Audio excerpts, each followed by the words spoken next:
Morning everybody.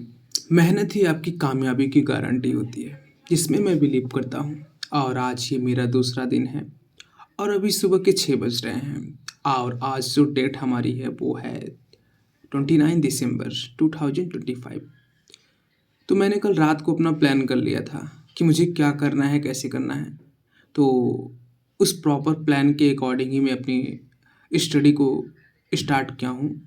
और खैर मुझे स्टार्टिंग में क्या करना है, पहले 1 घंटे अपनी इस जीके को देना है लूसेंट, जो कि मैंने कल 3-4 पेज छूट गया था।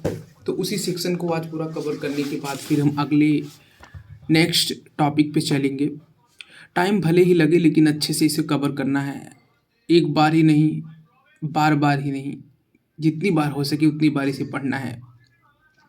तो जो पहला स्टेज है, इस स्टेज में अभी तक मैंने ये सीखा कि मुझे काफ़ी सारी चीज़ें पता चल गई कि खेल-कूद और विविध के प्रश्न, उसके बाद हमारी जो भी जीके जीएस होते हैं, और उसमें और सारे टॉपिक्स। अभी तो मैं खैर पॉलिटी को ख़त्म कर रहा हूँ। पॉलिटी का एक सेक्शन है जिसमें अनुच्छेद, आर्टिकल्स, मौलिक अधिकार, फंडामेंटल राइट्स और जो भी हमारे संशोधन हुए हैं, और राष्ट्रपति, प्रधानमंत्री, उनकी नियुक्तियाँ, हमारे देश का जो न्यायपालिका है, तो पूरा सेक्शन ही ख़त्म हो चुका है। अब जो हमारा अगला टॉपिक है वो है भारतीय अर्थव्यवस्था। तो अब हम इकोनॉमिक सेक्शन को कवर करने वाले हैं, क्योंकि आधे घंटे के टाइम में मेरा जो पिछला पॉलिटी था वो सेक्शन ख़त्म हो चुका है। अब हम अपने इस इकोनॉमिक सेक्शन को स्टार्ट करेंगे, क्योंकि अभी हमारे पास आधे घंटे का टाइम है। तो आधे घंटे में हम करीब वही 5 से 6 पेज नहीं, अप्रॉक्स 4 पेज तक ख़त्म कर लेंगे। तो अगर आप लाइन बाय लाइन लूसेंट को पढ़ेंगे तो कम से कम एक पेज आपको पढ़ने में 7 मिनट, 5 मिनट, जितनी स्पीड हो। मेरी स्पीड तो 7 के आसपास है, मैं 7 मिनट के आसपास एक पेज को ख़त्म करता हूँ। तो इस अकॉर्डिंग आप पढ़ सकते हैं। अभी तो मेरी ये मैंने 4 पेजेस को ख़त्म कर लिया है। अब बारी आ जाती है मेरी 1 घंटे की, जो सेशन होता है वो ख़त्म हो जाता है। अब यहाँ से हम अपने मैथ के लिए आ जाते हैं, क्योंकि मैथ प्रैक्टिस बेस्ड है। तो मैं यहाँ पे इसलिए बैठ के पढ़ता हूँ हर्ष के पास, ताकि वो मेरी हेल्प कर सके, क्योंकि मैथ में कभी-कभी मुझे बहुत ज़्यादा प्रॉब्लम हो जाती है, कुछ कॉन्सेप्ट मेरे क्लियर नहीं होते हैं। तो उसके साथ बैठ के सॉल्व करने का एक अलग ही मज़ा होता है, क्योंकि कोई आपको अगर बताता रहे तो आपको मैथ और ईज़िली अच्छे से समझ में आ जाती है। क्योंकि मैथ जो है ना वो प्रैक्टिस बेस्ड है। और अभी मैं मैथ में अपने परसेंटेज को टॉपिक को कवर कर रहा हूँ। परसेंटेज यानी मैंने फ्रैक्शन को परसेंटेज में चेंज करना, परसेंटेज को फ्रैक्शन में चेंज करना, इतना तो चीज़ सीख लिया है। उसके बाद आगे जो हम रिवीजन कर रहे हैं अपना, उसमें हम ये देख रहे हैं कि एक्स और वाई टाइप के क्वेश्चन, अगर किसी संख्या का इतना परसेंट, 200 का 40% कितना होगा, 200 का 50% कितना होगा। तो ये बेसिक क्वेश्चन है, अभी बेसिक क्वेश्चन को सॉल्व कर रहे हैं। बेसिक क्वेश्चन के बाद मैंने जो अगला क्वेश्चन आज सीखा वो है कि तुलना करना, मतलब कंपैरिजन करना, कंपेयर। जैसे दाल चीनी का कितना परसेंट है, पानी चीनी का कितना परसेंट है। और तो इस टाइप के क्वेश्चन को सॉल्व कर रहे हैं अभी। लेकिन इस टाइप का क्वेश्चन थोड़ा कॉन्सेप्चुअल है, तो बिना कॉन्सेप्ट के आप इस चीज़ों को नहीं समझ पाएंगे। क्योंकि इस टाइप के क्वेश्चन में क्या होता है कि आप जिससे कंपेयर करते हैं वो नीचे रहेगा, और जिससे कर रहे हैं वो आपका ऊपर रहेगा। जैसे मान लीजिए क्लास में से 170 स्टूडेंट है और उसमें से 70 बॉय हैं, तो आपको बताना है कि क्लास में क्लास का कितना प्रतिशत है, बॉय की संख्या है। तो इसको क्या करना है, आपको जो बॉय वाला सेक्शन है वो ऊपर करना है, और जिससे कंपैरिजन किए हैं, मानिए आप अपने क्लासरूम से कंपैरिजन किए हैं। तो ये 130 पे मैंने स्टॉप किया है और मैं एक्सरसाइज के लिए जाने वाला हूँ, बट अभी कोहरा बहुत ही ज़्यादा है तो अपने आप को रोकूंगा। अभी मैं स्टडी पे फोकस्ड हूँ कि कुछ टाइम बाद यहाँ से निकलेंगे। फाइनली अब टाइम हो चुका है ग्राउंड पे जाने का। और अब एक्सरसाइज के लिए चलते हैं, फटाफट पहुंच जाते हैं अपने ग्राउंड में। और आज का माहौल भी बहुत ही ज़्यादा अच्छा है। तो ये मैं फटाक से ग्राउंड में पहुंच चुका हूं, और ग्राउंड में आप माहौल देख रहे हैं कितना पीसफुल और कितना अच्छा माहौल है। फिर भी जिनको एक्सरसाइज करना होता है वो डेली आते ही हैं। तो मैं भी उन्हीं पर्सन में से एक हूँ जो डेली आने वाला हूँ। क्योंकि यहाँ पे जब आपके पास एक अपनी हैबिट हो जाती है ना, तब आप उस चीज़ को बिना किए रह नहीं सकते हैं, क्योंकि आपका माइंड आपको फोर्स करने लगता है। और आने से पहले यहाँ से छोटे-छोटे प्यारे-प्यारे फैमिलीज़ से मिलते हैं। इनको मिलने के बाद आपको बिल्कुल अकेलापन कभी महसूस नहीं होगा, क्योंकि वहाँ पे आपका जाना एक रीज़न्स हो जाता है कि हमें कुछ वहाँ पे मिलेगा।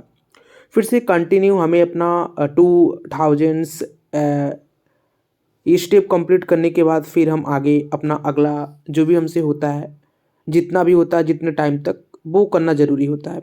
फिर वहाँ पे फिर हम सीढ़ियों पे चढ़ना, ये बहुत ही ज़्यादा अच्छी एक्सरसाइज है और इससे आपके पैरों में मजबूती आने के साथ-साथ आपका वेट लॉस की जर्नी जो होती है वो बहुत ही ज़्यादा आसान बनाती है। तो फाइनली जब मैं योगा करने बैठा हुआ था तो वहाँ पे वही कुछ पप्पी आ जाते हैं और जिनके साथ फिर मैं क्या करने लगता हूँ, बस थोड़ी-सी मस्ती हो जाती है और मस्ती करते-करते कुछ ज़्यादा मस्ती हो जाती है उन लोगों के साथ। और आई होप कि सुबह-सुबह आपको कुछ ऐसे लोग मिल जाते हैं, जो आपकी ज़िंदगी में ज़िंदगी को बहुत ही ज़्यादा अच्छा बना देते हैं। अच्छा मतलब पूरा दिन आपका बिल्कुल हैप्पी-हैप्पी हो जाता है। तो मुझे भी कुछ ऐसा लगा और मैं खेलते-खेलते बिल्कुल इस कदर इनमें घुल गया कि मुझे पता ही नहीं चला कि मैं किस काम से आया था। क्योंकि इनके साथ गेम में बड़ा मज़ा आ रहा था। क्योंकि अगर हम कोई भी गेम खेलते हैं तो वो गेम अगर दोनों तरफ से खेला जाता है तो बेसिकली मज़ा इंसान को आता ही है। तो मुझे भी बहुत ही ज़्यादा मज़ा आ रहा था इन लोगों के साथ और मैं करीब लगभग आधे घंटे के साथ इन लोगों के साथ खेलता रहा और खेलने के बाद फिर से मैं वापस, आज तो संडे था, संडे वाले दिन थोड़ा घूमना-वूमना बनता है। तो हम थोड़ा-सा घूमने के लिए किसी अच्छी जगह पे चले जाते हैं और मैं अकेला नहीं, मेरे साथ मेरा रूम पार्टनर हर्ष भी जाता है। और वहाँ पे जाने के बाद कुछ पुराने गेम्स जो हम खेल जिस मतलब उस फ़ेज़ेज़ से हम गुज़र चुके हैं, तो वो देखने का मज़ा ही कुछ अलग होता है। तो हर्ष बहुत ही ज़्यादा गौर से इस चीज़ को देख रहा होता है और यहाँ पे कुछ छपरी बॉय जो हैं, वो अपने परफ़ॉर्मेंस को भी दिखाते हैं क्योंकि माहौल बड़ा अच्छा होता है। आप समझ सकते हैं किसी भी पर्यटन स्थल पर अगर आप जाते हैं, तो वहाँ पे ऐसा माहौल होता है तो बिल्कुल मूड एकदम बन जाता है। तो फाइनली अब होम पे वापस आ गए हैं और अपनी बची हुई पढ़ाई को ख़त्म करना है। तो मेरा अभी रह गया था हिंदी को रिवीजन करना, तो फटाक से हम अपनी हिंदी को रिवाइज़ कर लेते हैं। क्योंकि आज हिंदी में मुझे पढ़ना था, ये क्या बोलते हैं उसे, वर्ड के प्रकार।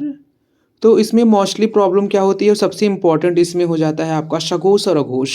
सघोष, अघोष और अल्पप्राण, महाप्राण, ये मतलब कॉन्सेप्चुअल हैं, तो ये एग्ज़ाम में ज़्यादातर हिंदी में इस टॉपिक से बहुत ही ज़्यादा चीज़ें पूछी जाती हैं।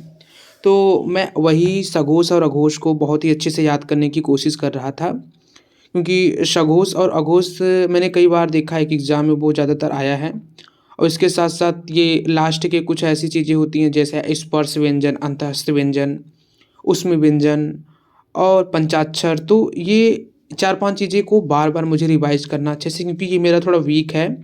और अभी मैंने हाल ही में एक एग्ज़ाम दिया था जिसमें काफ़ी सारे क्वेश्चन मुझसे इस टॉपिक से पूछे गए थे और गलत गलत भी हुआ था।